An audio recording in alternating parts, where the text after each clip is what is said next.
Hi everyone, it's Teresa Jackson with ERA Real Estate from Madison, Mississippi in the Tri-County area. Today I wanted to give you a few quick tips and inexpensive tips on how to prepare your place to be put on the market about curb appeal.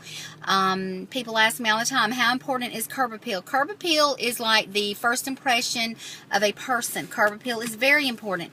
If you don't care if a person goes inside your house to preview it, then curb appeal is not important. But if you do care about that, if you want them to go on in the place and look around, see if it might be the house for them, then absolutely curb appeal is important.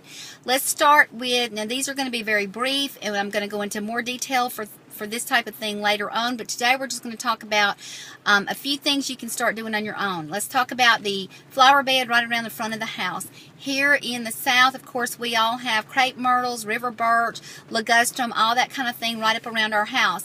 A lot of times I like them tall. I think they look beautiful tall, but a lot of times the branches are overhanging the roof, etc. You do not want that. You've got to cut the branches away that are overhanging the roof. Cut them back at the Y, where there's a joint at the trunk, and where the branch trees out at the Y, that's where you clip them off.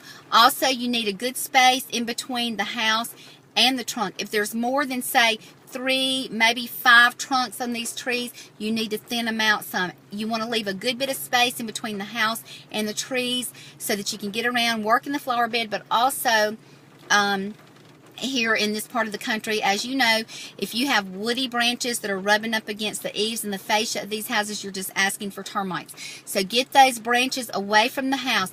Anything that you can limb up to expose the house and let there get more light into the front of the house, you need to go in and limb those up too. Any bushes that are in front of windows, cut them back, trim them back. You don't want anything to cover up the front of the house. All of the beds in the front yard, you need to have pine straw or mulch of some sort. I don't care if it's pine straw or mulch, as long as it's consistent. It's got to be the same in all the flower beds. Take a peek at your mailbox. If the paint is chipping off, go ahead and call your homeowner association and find out what's the color of paint that needs to go on this mailbox.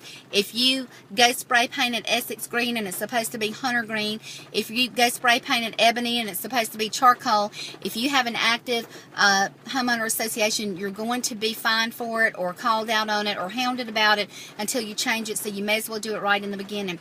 Also, you do that, you spray paint it, looks like a brand new mailbox.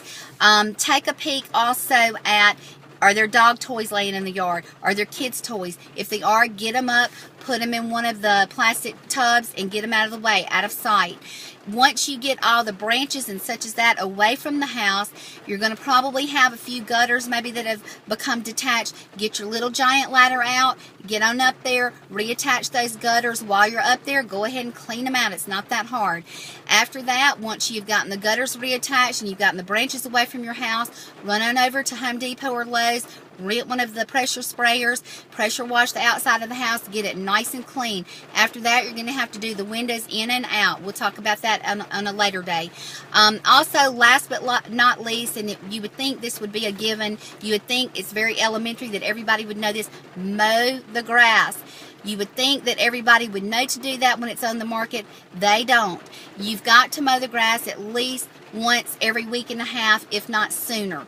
Also, the cherry on top is edge, edge, edge. You must edge your yard. If you don't know how to do it, if you're not good at doing it, then you hire somebody to do it. While they're out edging the yard, making a nice, clean, crisp cut around the sidewalks, the driveway, and the flower beds, get them to haul off all those branches that you cut off from away from the house. You do all this, and you'll have a really good start on great curb appeal, and we'll talk more about that later. My name's Teresa Jackson. You can contact me 601-624-3019. Check out my website, www.teresajacksonrealtor.com. Thanks for listening.